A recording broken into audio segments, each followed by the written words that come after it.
راؤ صاحب پتہ کرائیں کیا یہ واقعی فواد کریم کی بہن ہے یا نہیں، اور اس کی بات میں کتنی سچائی ہے؟ یہ تو ہم بعد میں خود معلوم کر لیں گے۔ شمس، بیچل، اس نے زور سے آواز دی۔ اس کے ہاتھ پاؤں ٹھنڈے پڑنے لگے تھے۔ ساکت کھڑے وجود سے سہمی سہمی جان آہستہ آہستہ نکل رہی تھی۔ اس کی آنکھوں کے سامنے اندھیرے کے بادل چھانے لگے تھے۔ 2 گن مین دوڑتے ہوئے اندر آئے۔ شمس، اسے اوپر والے کمرے میں بند کر دو اور دھیان کرنا کہ بھاگنے نہ پائے۔ اور بیچل، اس سے پہلے کہ اس کا فقرہ مکمل ہوتا محمل چکرا کر گر پڑی، اور اس نے اس کو دونوں بازوؤں سے تھاما نہ رکھا ہوتا تو وہ نیچے گر پڑتی۔ محمل، وہ اس کا چہرہ تھپتھپا رہا تھا۔ اس کی آنکھیں بند ہوتی گئیں اور ذہن گہرے اندھیروں میں ڈوبتا چلا گیا۔ اس کی آنکھوں پہ نمی ڈالی گئی تھی۔ گیلے پن کا احساس تھا یا کچھ اور؟ اس نے ایک دم ہڑبڑا کر آنکھیں کھولیں۔ اٹھ جاؤ، بہت سو لیا۔ وہ گلاس سائڈ ٹیبل پہ رکھ کر سامنے کرسی پہ جا بیٹھا تھا۔ چند لمحے تو وہ خالی نگاہوں سے ادھر ادھر دیکھتی رہی، اور جب آہستہ آہستہ ذہن بیدار ہوا تو وہ جیسے چونک کر سیدھی ہوئی۔ وہ بڑا سا پرتوش بیڈ روم تھا۔ قیمتی صوفے، قالین اور بھاری خوبصورت پردے۔ وہ ایک بیڈ پہ لیٹی تھی اور اس کے اوپر بیڈ کور ڈالا ہوا تھا۔ سامنے کرسی پر وہ اکھڑے تیور کے ساتھ ٹانگ پہ ٹانگ رکھے بیٹھا اسے دیکھ رہا تھا۔ اسے یاد آیا وہ اس کے کسی کمرے میں بند کرنے کی بات کر رہا تھا جب وہ شاید بے ہوش ہو گئی تھی۔ اب وہ کدھر تھی اور اسے کتنی دیر بیت چکی تھی؟ گھر میں سب پریشان ہو رہے ہوں گے۔ وہ گھبرا کر قدرے سیدھی ہو کے بیٹھی۔ وہ ابھی تک اسی سیاہ جھلملاتی ساڑی میں ملبوس تھی اور بیوٹیشین کی لگائی گئی ساری پنیں ویسی ہی کسی لگی تھی۔ میں کدھر ہوں؟ کیا وقت ہوا ہے؟ صبح ہو گئی ہے؟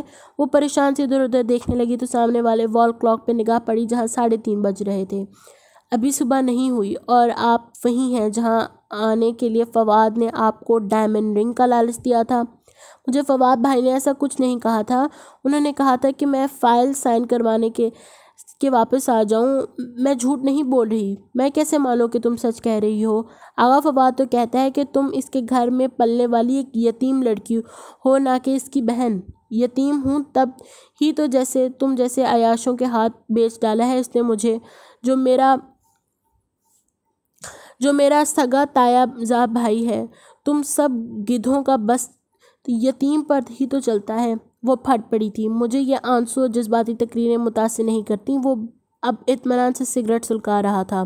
مجھے صرف سچ سننا ہے اور ٹھیک ورنہ میں تھانے لے جا کر تمہاری کھال ادھیڑ دوں گا۔ میں جھوٹ نہیں بول رہی۔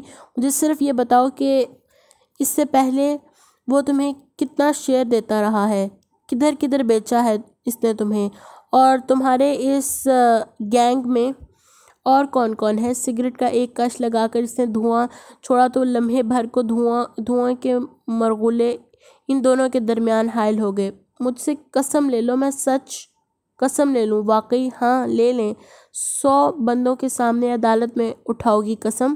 وہ ٹانگ پہ ٹانگ رکھے بیٹھا سگریٹ لبوں میں دبائے کش لگا رہا تھا۔ میں تیار ہوں، مجھے عدالت میں لے جائیں، میں یہ سب دہرانے کو تیار ہوں۔ وہ تب ہوگا جب میں تمہاری کہی ہوئی بات پہ یقین کروں گا، یقین جو ابھی تک مجھے نہیں آیا۔ اس نے سگریٹ ایش ٹرے پہ جھٹکی، راکھ کے چند ٹکڑے ٹوٹ کر گرے تھے۔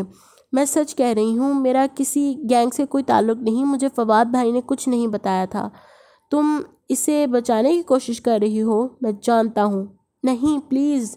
وہ لحاف اتار کر بسترے سے اتری اور گھٹنوں کے بل اس کے قدموں میں آ بیٹھی۔ اے سی پی صاحب، اس نے اس کے سامنے دونوں ہاتھ جوڑ دیے۔ میں لا علم تھی کہ آپ کا کیا مقصد ہے یا فواد بھائی کا کیا مقصد تھا۔ میں میریٹ میں ڈنر پہ جانے کے لیے تیار ہوئی تھی، میرا کوئی قصور نہیں ہے۔ اس کی کانچ سنہری آنکھوں سے آنسو ٹوٹ گرنے لگے تھے۔ اللہ کی قسم یہ سچ ہے؟ اللہ کی قسم کے لیے آغا فواد نے کیا پیشکش کی تھی؟ ڈائمنڈ کا سیٹ؟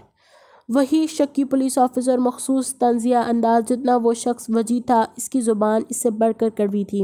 محمل کا دل چاہا کہ اس کا منہ نوچ لے اور اگلے ہی پل وہ اس پہ جھپٹی اور اس کی گردن دبوچنی چاہی، مگر ہمایوں نے اس کی دونوں کلائیاں اپنی گرفت میں لے لیں۔ اس کی کشمکش میں محمل کے 2 ناخن اس کے گال سے رگڑ گئے تھے۔ صرف آنکھیں نہیں، تمہاری حرکتیں بھی بلیوں والی ہیں۔ وہ کھڑا ہوا اور وہ کلائیوں سے پکڑے ساتھ کھڑا کیا۔ پھر جھٹکا دے کر چھوڑ دیا۔ وہ 2 قدم پیچھے جا کھڑی ہوئی۔ مجھے گھر جانا ہے، مجھے گھر جانے دو، میں تمہاری منت کرتی ہوں۔ وہ مڑ کر جانے لگا تو وہ تڑپ کر اس کے سامنے آ کھڑی ہوئی اور پھر سے ہاتھ جوڑنے لگی۔ صبح ہو گئی تو میں بدنام ہو جاؤں گی۔ میں نے کہا نا بی بی، مجھے جذباتی تقریریں متاثر نہیں کرتیں۔ اس نے اپنے گال پہ ہلکا سا ہاتھ پھیرا، پھر احتجاجیہ سا مسکرایا، پھر کہا تم بہادر لڑکی ہو، میں تمہیں گھر جانے دوں گا، مگر ابھی نہیں، ابھی تم ادھر ہی رہو گی، کم از کم صبح تک۔ میں بدنام ہو جاؤں گی اے ایس پی صاحب، رات گزر گئی تو میری زندگی تباہ ہو جائے گی۔ ہو جائے، مجھے پرواہ نہیں ہے۔ وہ جھک کر سگریٹ ایش ٹرے میں پھینک کر دروازے کی طرف بڑھا۔ وہ ہاتھ جوڑے کھڑی رہ گئی اور دروازہ بند کر کے وہ جا چکا تھا۔ دروازے کی جانب وہ لپکی اور دوڑ کر نوب زور سے کھینچا۔ وہ باہر سے بند کر چکا تھا۔ دروازہ کھولو، کھولو! وہ دونوں ہاتھوں سے زور زور سے دروازہ بجانے لگی، مگر جواب ندار تھا۔ وہ بے بسی سے زمین پر بیٹھی چلتی گئی۔ فواد، فواد ایسا کیسے کر سکتا ہے میرے ساتھ؟ اسے یقین نہ تھا۔ اس نے کیا بگاڑا تھا فواد کا جو اس نے چند روپیوں کے عوض اسے بیچ دیا؟ وہ گھٹنوں پہ سر رکھے آنسو بہاتی رہی۔ وہ شام یاد کر رہی تھی جب وہ اسے دیکھتے دیکھتے چونکا تھا۔ وہ چائے کا کپ لیتے ہوئے اس کی انگلیاں اس کے ہاتھ سے مس ہوئی تھیں۔ کم عمر، خوبصورت اور انچھوئی، آغا نے کہا تھا یہ ہماری ڈیمانڈز پہ پوری اترتی ہے۔ تو وہ اس لیے چونکا تھا کہ کسی عیاش شخص کی بتائی گئی ڈیمانڈ پہ اس کے گھر میں پلنے والی یتیم لڑکی پوری اترتی تھی۔ تم کتنی خوبصورت ہو محمل، مجھے پتہ ہی نہیں چلا تھا۔ اس کے لہجے کا فصوں اور پھر اس کی وہ ساری عنایتیں۔ وہ جانتا تھا کہ اس کی کمزوری کیا ہے۔ اس نے اس کو اس کی من پسند چیزوں سے جھلک دکھائی تھی، یہاں تک کہ وہ جب اس کے بالکل قابو میں آ گئی تو فواد نے اسے ادھر بیچ دیا، اور وہ بھی کتنی بے وقوف اور سادہ تھی، اسے پتہ ہی نہ چلا۔ وہ اس کو آفس میں ادھر ادھر چیزیں سائن کروانے کے لیے بھیجتا رہتا، اور کوئی کام تو اس نے محمل سے لیا ہی نہ تھا۔ وہ تب بھی نہ سمجھ سکی، اور اب یہ شخص ہمایوں داؤد، وہ جانتی نہیں تھی کہ یہ آدمی کون تھا، اس سے یہ سب باتیں کیوں پوچھ رہا تھا، اور اس کا کیا مقصد تھا۔ اسے صرف علم تھا تو اتنا کہ اگر رات بیت گئی تو صبح اسے کوئی قبول نہ کرے گا، اور قبول تو شاید اب بھی نہ کوئی کرے۔ کوئی فواد کے خلاف اس کی بات پہ یقین نہ کرے گا، کوئی اسے بے گناہ نہ سمجھے گا، اور فواد وہ تو شاید سرے سے مکر جائے کہ وہ کبھی محمل کو آفس لے کر گیا۔ خدایا وہ کیا کرے گی؟ اس نے بھیگا چہرہ اٹھایا، کمرہ قدرے دھندلا سا دکھائی دیا۔ اس نے پلکیں جھپکائیں تو آنسوؤں کی دھند نیچے لڑکتی چلی گئی۔ کمرہ نہایت خوبصورتی سے آراستہ تھا، قیمتی قالین، خوبصورت فرنیچر اور بھاری مخملی پردے۔ وہ چونکی، کیا ان کے پیچھے کوئی کھڑکی تھی؟ وہ پردوں کی طرف دوڑی اور جھکنے سے اس نے انہیں ایک رخ کھینچا۔ پردہ کھلتا چلا گیا۔ باہر ٹیرس تھا اور اس کی روشنیاں جلی ہوئی تھیں، جن میں وہ بغیر وقت کے 2 گن مین چوکس کھڑے ہوئے دکھائی دے رہے تھے۔ اس نے گھبرا کر پردہ برابر کر دیا۔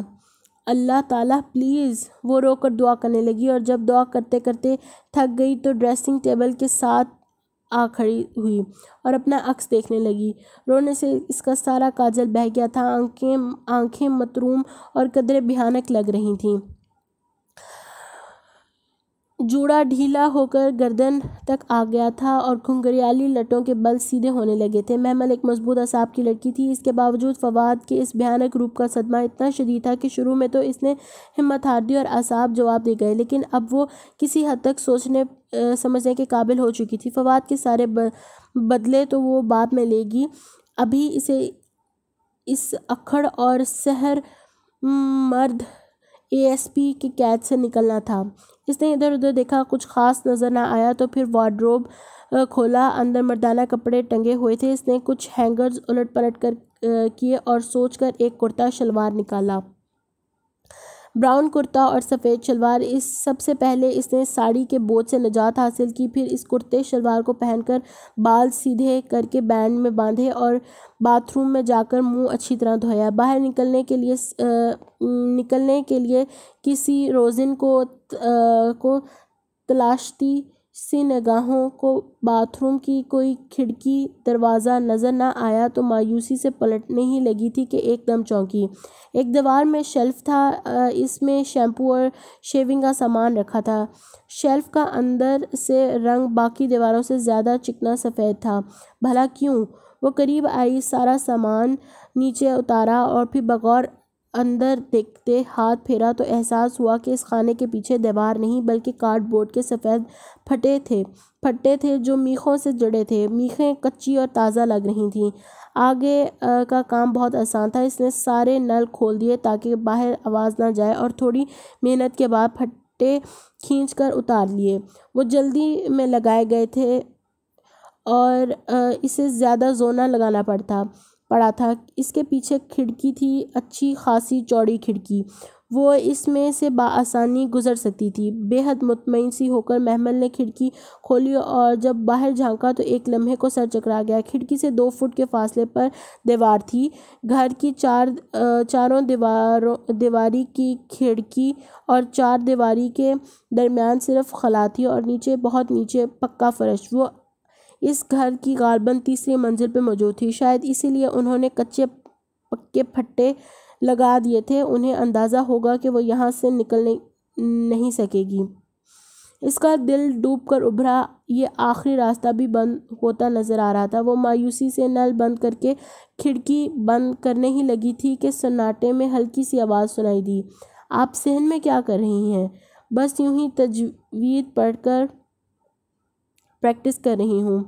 لڑکیوں کی باتیں کرنے کی آواز آئی، بہت قریب تو نہیں، بہت دور بھی نہیں۔ وہ چونکی، پھر باتھ روم کی لائٹ بند کی۔ باہر کا منظر قدرے واضح ہوا۔ کھڑکی سے دیوار کا فاصلہ 2 فٹ کا تھا، مگر وہ دیوار کی منڈیر تھی اور وہ آوازیں کہیں نیچے سے نہیں، برابر سے آ رہی تھیں، بالکل برابر سے، یعنی اس باتھ روم کے برابر سامنے کا صحن تھا۔ اگر وہ یہ دیوار پھاند جائے تو؟ اس اچھوتے خیال نے ذہن میں سر اٹھایا۔ اس نے جوتے اتارے اور نیچے جھانکا۔ اگر گر گئی تو نہیں بچے گی، مگر موت اس ذلت سے تو بہتر ہوگی جو صبح اس سے یا بدیر گھر پہنچ کر اٹھانی پڑے گی۔ اس نے دونوں ہاتھ چوکھٹ پر رکھے ہی تھے کہ کمرے کا دروازہ کسی نے زور زور سے کھٹکھٹایا۔ دروازے کے وہ اندر سے کنڈی لگا چکی تھی، سو وہ کھول نہ پا رہے تھے۔ یقیناً کسی نے پھٹے اکھڑنے کی آواز سن لی تھی۔ وہ لمحے بھر کو بھی نہ گھبرائی اور ہاتھ بڑھا کر دیوار کو ٹٹولا۔ وہ قریب ہی تھا۔ اللہم! برابر والے صحن میں کوئی کھنکاری تھی۔ اگلے لمحے اس کی مدھر مگر ہلکی آواز دھیری فضا میں گونجنے لگی تھی۔ اللہم اجعل فی قلبی نورا! اے اللہ، میرے دل میں نور ڈال دے۔ محمل نے دیوار پہ دونوں ہاتھ رکھے اور نیچے دیکھے بغیر پاؤں بھی اوپر رکھ دیا۔ وفی بصری نورا وفی سمعی نورا! اور میری بصارت و سماعت میں نور ہو۔ گھوڑے کی پیٹھ پر سوار کی طرح وہ اس دیوار پہ بیٹھی اور نیچے دیکھا۔ صحن کی زمین بہت قریب تھی، دیوار چھوٹی سی تھی۔ وعن یمنی نورا وعن بصیری نورا! اور میرے دائیں اور بائیں جانب نور ہو۔ اس نے آہستہ سے دونوں پاؤں زمین پہ رکھے۔ وہ بالآخر برابر والوں کی چھت پر اتر آئی تھی۔ لمحے بھر کو وہ بے یقین سی پلٹ کر دیوار کو دیکھنے لگی، جس کے پار ASP ہمایوں داؤد کا گھر تھا، بلکہ قید خانہ تھا جسے وہ نکل آئی تھی۔ اسی پل دیوار کے پار سے روشنی سی چمکی۔ وہ ٹھٹکی، یقیناً کسی نے باتھ روم کی لائٹ جلائی تھی۔ اپنی بے وقوفی پہ اسے غصہ آ رہا تھا۔ اسے باتھ روم کا دروازہ بند کر کے نل کھول کر آنا چاہیے تھا، مگر عادی فرار تو نہ تھی وہ، یا پھر اس لڑکی کی آواز کے فصوں میں ایسی کھوئی تھی کہ ہوش ہی نہ رہا تھا۔ وَفَوْقِي نُورًا وَتَحْتِي نُورًا! اور میرے اوپر اور نیچے نور ہو۔ سامنے ایک برآمدہ تھا جس کے آگے گرل لگی تھی۔ گرل کا دروازہ کھلا تھا اور دروازے سے کافی دور ایک لڑکی بیٹھی گرل سے ٹیک لگائے آنکھیں بند کیے گنگنا رہی تھی۔ امامی نورن و خلقی نورا، اور میرے آگے پیچھے نور ہو۔ وہ دیوار کے ساتھ گھٹنوں کے بل رینگتی گرل تک آئی۔ وہ لڑکی دنیا مافیا سے بے خبر اپنی مناجات میں گم تھی۔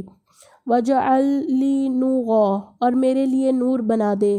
محمل چپ چاپ کھلے دروازے سے اندر رینگ گئی۔ لڑکی اس طرح مگن سی تھی، وَفِي لِسَانِي نُورًا وَعَصْبِي نُورًا، اور میری زبان و اعصاب میں نور ہو۔ اس نے دھڑکتے دل کے ساتھ ادھر ادھر دیکھا۔ لمبا سا برآمدہ خالی تھا، بس دور ایک فریج پڑا تھا اور اس کے ساتھ جالی دار الماری تھی۔ اندھیرے میں مدھم چاندنی کے باعث اسے اتنا ہی نظر آ رہا تھا۔ وہ بہت آہستہ سے اٹھی اور دبے پاؤں فریج کی طرف بڑھی۔ وَالْحَمْبِ نُورًا وَدَمِ نُورًا، اور میرے گوشت اور لہو میں نور ہو۔ فریج اور الماری کے درمیان چھپنے کی جگہ تھی۔ وہ جھٹ ان کے درمیان چھپ کر بیٹھ گئی، مگر سامنے ہی دروازہ تھا۔ وہ لڑکی واپس آتی تو سیدھی اس پہ نگاہ ڈالتی، نہیں اسے یہاں سے چھپنے کی بجائے نیچے جانا تھا۔ وَشَعْرِي نُورًا وَبُشْرِي نُورًا، اور میرے بال اور کھال میں نور ہو۔ اندر جانے والا دروازہ بند تھا، اگر اسے کھولتی تو باہر آواز آ جاتی۔ وہ پریشان سی کھڑی ہوئی، تب ہی جالی دار الماری کے ہینڈل سے کچھ لٹکتا نظر آ رہا تھا۔ اس نے جھٹ کر وہ اتارا، وہ سیاہ جارجٹ کا لبادہ تھا۔ وَجَعَلْ فِي نَفْسِي نُورًا، اور میرے نفس میں نور ہو۔ باہر وہ بے خبر سی ابھی تک دعا پڑھ رہی تھی۔ اس نے لبادہ کھولا، وہ سیاہ عبایا تھا اور ساتھ ایک گرے اسکارف۔ محمل نے پھر سے کچھ نہیں سوچا اور عبایا پہننے لگی۔ تبھی سے احساس ہوا کہ وہ مردانہ کرتا شلوار میں کھڑی ہے اور ننگے پاؤں ہے۔ وہ عبایا بھی اسے غنیمت لگا تھا۔ وَعَظَمْ لِي نُورًا، اور میرے لیے نور بڑھا دے۔ اسکارف کو اس نے بمشکل چہرے کے گرد لپیٹا تھا۔ عادت نہ تھی تو مشکل لگ رہا تھا۔ اب اسے کسی طرح نیچے جا کر سڑک تک پہنچنا تھا، آگے گھر کا راستہ تو آنکھیں بند کر کے بھی آ جاتا۔ اللہم اعزنی نورا، اے اللہ مجھے نور عطا کر۔ وہ اسی ترنم میں پڑھ رہی تھی۔ محمل تیزی سے عبایا کے بٹن بند کر کے اسکارف پہ ہاتھ پھیر کر درست کر رہی تھی کہ ایک دم سے بہت سی خاموشی لگی۔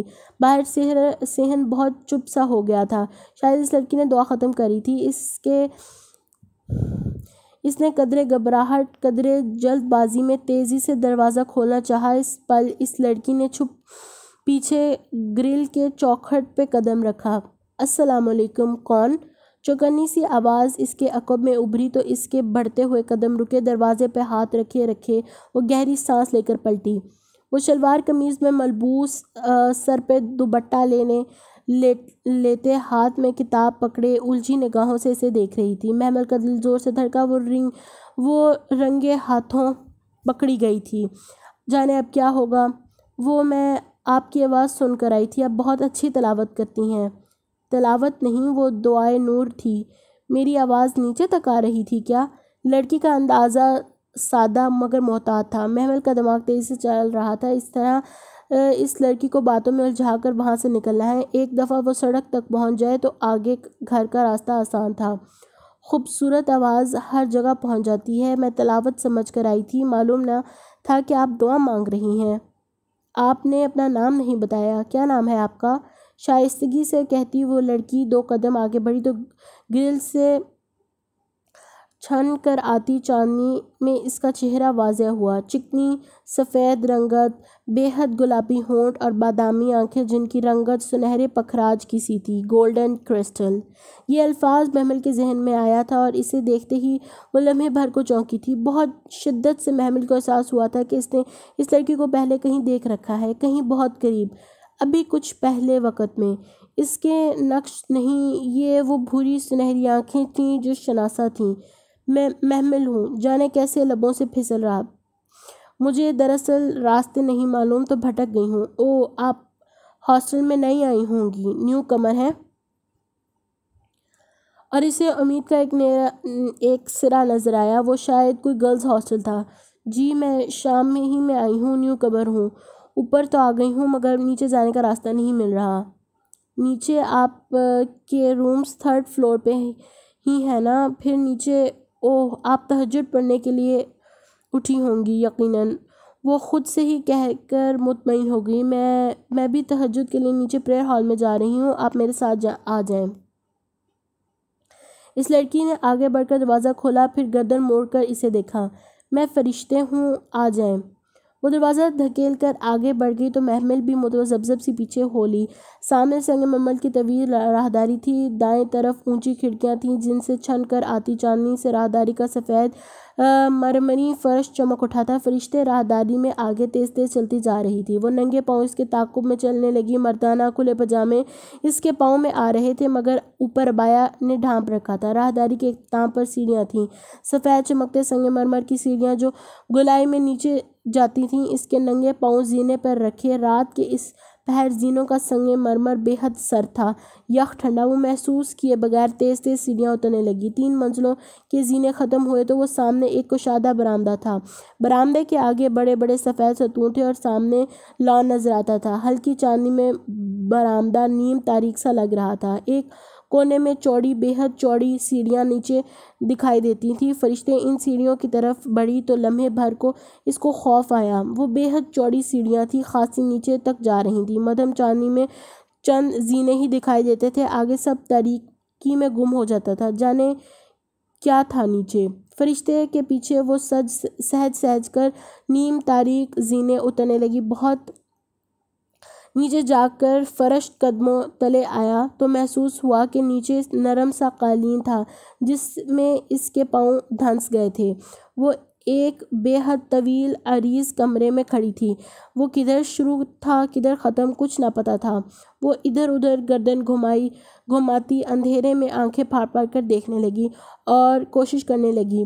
فرشتے نے دیوار پہ ہاتھ مارا، بٹن دبانے کی آواز آئی اور اگلے ہی لمحے پورا آسمان روشن ہو گیا۔ محمل نے گھبرا کر ادھر ادھر دیکھا۔ وہ ایک بہت بڑا سا ہال تھا، چھت گیر فانوس اور اسپاٹ لائٹس جگمگا اٹھی تھیں۔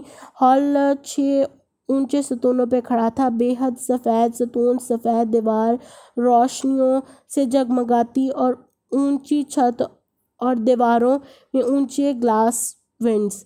وضو کی جگہ وہ سامنے ہے۔ فرشتے نے اپنے دوپٹے کو پن لگاتے ہوئے ایک طرف اشارہ کیا تو وہ جیسے چونکی، پھر سر ہلا کر اس طرف بڑھ گئی۔ وضو کی جگہ نیم تاریک تھی، سنگ مرمر کی چوکیاں اور سامنے ٹوٹیاں، ایک ایک ٹائل چمک رہی تھی۔ وہ ہر شے کو ستائشی سے دیکھ رہی تھی۔ ایک چوکی پہ بیٹھی اور جھک کر ٹوٹی کھولی۔ فواد اور وہ ASP محمل ابراہیم کو فراموش ہو چکا تھا۔ سنو، کھلے دروازے سے فرشتے نے جھانکا۔ بسم اللہ پڑھ کر وضو کرنا۔ محمل نے یوں ہی سر ہلا دیا اور پھر اپنے گیلے ہاتھوں کو دیکھا جن پر ٹونٹی سے پانی نکل کر پھسل رہا تھا۔ وہ سر جھٹک کر وضو کرنے لگی۔ فرشتے جیسے اس کے انتظار میں کھڑی تھی۔ محمل اس کے برابر نماز کے لیے کھڑی ہو گئی، شاید تہجد پڑھنی تھی۔ اس نے ہاتھ اٹھائے تو رات بھر کے تمام مناظر ذہن میں تازہ ہو گئے۔ درد کی ایک تازہ لہر سینے میں اٹھی تھی۔ دھوکہ دہی، اعتماد کا خون، فراڈ، بے وقوف بنائے جانے کا احساس، کیا کچھ فواد نے نہیں کیا تھا اس کے ساتھ؟ وہ کس کس کا ماتم کرتی۔ سلام پھیر کے دعا کے لیے ہاتھ اٹھائے تو ساری عمر کی محرومیاں اور ناراسیاں سامنے آ گئیں۔ میں کیا مانگوں؟ مانگنے کی ایک طویل فہرست ہے میرے سامنے۔ مجھے کبھی وہ نہ ملا جس کی میں نے تمنا کی تھی، جو ایک اچھی زندگی گزارنے کے لیے انسان کے پاس ہونا چاہیے۔ مجھے کبھی بھی وہ نہ ملا جو لوگ جمع کرتے ہیں۔ کیوں میرے پاس وہ سب نہیں جو لوگ جمع کرتے ہیں؟ اور جب دل نے کوئی جواب نہ دیا تو اس نے چہرے پہ ہاتھ پھیر کر آنسو خشک کیے اور سر اٹھایا۔ سامنے ہال کے سرے پہ ایک بڑا سا اسٹیج بنا تھا اور درمیان میں میز اور کرسی رکھی تھی۔ ایک طرف فاصلے پہ ڈائس بھی رکھا تھا، شاید وہاں درس و تدریس کا کام بھی ہوتا تھا۔ کرسی کے بیچ دیوار پہ ایک خوبصورت، بے حد خوبصورت خطاطی سے مزین فریم آویزاں تھا۔ اس پہ وہ سرسری نگاہ ڈالتی یک دم ٹھٹک کر رہ گئی۔ خوبصورت عربی عبارت کے نیچے اردو میں خوش خط لکھا تھا، بس لوگوں کو چاہیے کہ اس پہ خوشی منائیں۔ قرآن ان سب چیزوں سے بہتر ہے جنہیں لوگ جمع کر رہے ہیں۔ وہ یک لخت چونکی۔ یہ کیا دیکھ رہی ہو محمل؟ فرشتے بغور اسے دیکھ رہی تھی۔ یہی کہ میں نے بھی ابھی ایسا ہی کچھ سوچا تھا جو ادھر لکھا ہے۔ کتنا عجیب اتفاق ہے نا؟ اتفاق کی کیا بات ہے، یہ فریم اس لیے تو ادھر لگایا گیا تھا کیونکہ تم نے آج صبح یہی سوال سوچنا تھا، مگر فریم لگانے والے کو تو علم نہ تھا کہ میں یہی سوچوں گی، لیکن اس آیت کے اتارنے والے کو تو یقین تھا نا۔ وہ چونک کر اسے دیکھنے لگی۔ کیا مطلب؟ اس نے قرآن اتارا ہے، وہ جانتا ہے کہ تم نے کب کیا سوچنا ہے اور تمہاری یہ سوچ کا جواب ہے۔ نہیں، اس نے شانے اچکائے، میری سوچ کا اس سے کیا تعلق ہے؟ میں بہت کچھ سوچتی ہوں، مثلاً کیا؟ وہ دونوں آمنے سامنے بیٹھی تھیں اور فرشتے بہت نرمی سے اسے دیکھ رہی تھی۔ یہی کہ اچانک کسی بے قصور انسان پہ خواہ مصیبت کیوں آ جاتی ہے؟ وہ اس کے اپنے ہاتھوں کی کمائی ہوتی ہے۔ ہم قطعاً بھی بے قصور نہیں ہوتے محمل۔ غلط، بالکل غلط، میں نہیں مانتی۔ وہ جیسے بھڑک اٹھی تھی۔ ایک لڑکی جس کو اس کا سگا تایا زاد پرپوز کرنے کے بہانے ڈنر کا جھانسا دے کر اسے خوب بننے سنورنے کا کہہ کر اپنے کسی عیاش دوست کے گھر لے جائے اور ایک رات کے لیے بیچ آئے، یہ خواہ کی مصیبت، خواہ کا ظلم نہیں ہے کیا؟ نہیں نہیں، محمل نے بے یقینی سے پلکیں جھپکیں۔ ہاں، قطعاً نہیں۔ اسی صورتحال سے بچنے کو تو اللہ تعالیٰ نے اسے بہت پہلے ہی بتا دیا تھا کہ یقیناً اس لڑکی کو یہ تو علم ہوگا کہ ایک نامحرم کے لیے نہیں تیار ہونا چاہیے۔ کزن بھی تو نامحرم ہے، اور اسے یہ بھی پتا ہوگا کہ اسے اپنے جسم اور چہرے کو کس طرح ڈھکنا ہے۔ کیا کسی نامحرم کے سامنے اس طرح آنا ہے؟ بالفرض اس کے کزن کو کبھی علم ہی نہ ہو سکے کہ وہ کتنی خوبصورت ہے، کہ وہ اس کے بیچنے کا سوچے بھی کیسے؟ اب بتاؤ، یہ ظلم ہے یا کسی کے ہاتھوں کی کمائی؟ وہ دھواں ہوتے چہرے کے ساتھ بنا پلک جھپکے فرشتے کو دیکھ رہی تھی، جو سر جھکائے اثر نو بیٹھی آہستگی اور نرمی سے کہہ رہی تھی، اور یقیناً اپنے کزن کے دھوکے میں آنے سے قبل کسی نے اللہ کے حکم سے اسے خبردار ضرور کیا ہوگا، اس کے ضمیر نے یا شاید کسی انسان نے، مگر اس نے پھر بھی نہیں سنی، اور اس کے باوجود اللہ تعالیٰ اسے عزت اور حفاظت سے رکھے۔ یہ تو اللہ کا بہت بڑا احسان ہے، out of the way favour ہے۔ ہم اتنے بے قصور ہوتے نہیں ہیں محمل جتنا ہم خود کو سمجھتے ہیں، وہ کہے جا رہی تھی، اور اس کے دھن میں دھماکے ہو رہے تھے۔ چچاؤں کی قطعیت سے فواد کو محمل کے آفس میں کام کرنے سے منع کرنا، حسن کے الفاظ اور وہ تنبیہ جو سدرہ کی منگنی والے روز اس نے کی تھی، اس نے اپنے دائیں کلائی دیکھی، اس پہ آدھ مندمل ہوئے زخم کے نشان۔ ہاں، حسن نے اسے خبردار کیا تھا۔ میں واقعی مجھے اپنی نادانیوں پہ کسی کو گواہ نہیں بناتے محمل۔ چلو، فجر کی اذان ہو رہی ہے، نماز پڑھتے ہیں، وہ سادگی سے کہتی پھر سے کھڑی ہو گئی، مگر محمل اپنی جگہ سے ہل نہ پائی۔